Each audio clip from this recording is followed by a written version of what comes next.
In this tutorial, I am going to show you how to install a SATA hard drive into a desktop computer. So how do you know if you have a SATA hard drive or serial ATA? You look at the connectors here. You can see these little L-shaped connectors.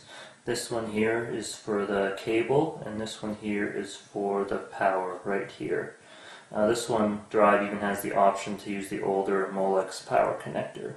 So to get started, we have to put the hard drive into our desktop. This particular desktop has these brackets to hold the hard drive. So you take it out like this, take your drive, put it in. So you can see there's 4 screws on the bottom of a hard drive, and you just need to line them up and then grab the screws that came with it and just secure it in like this.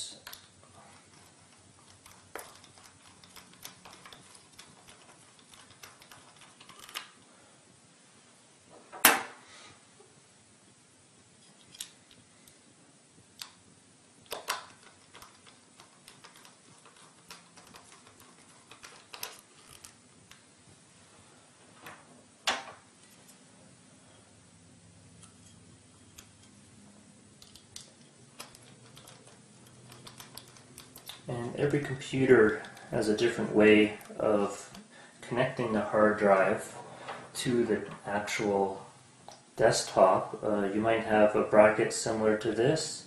You might not need any screws and just slide it in. You might have to screw in the screws into the side of the hard drive, but that's up to you as to find out how to get it in. But once you got it in your bracket, what you got to do is find the data connection for the serial ATA, and that is this skinny cable. As you can see, it has an L shape, the same as that, so you just need to match it up. Plug it in just like that, and now you need to find the power cable, which is sometimes hiding at the back here.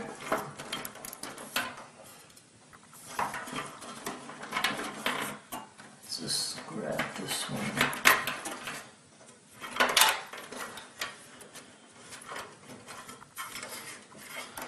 I get a little tangled back there sometimes.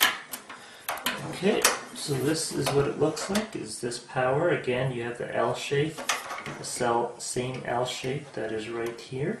So you just plug it in. Okay, slide the hard drive back until you hear a snap. And there you go. You've just installed a SATA hard drive.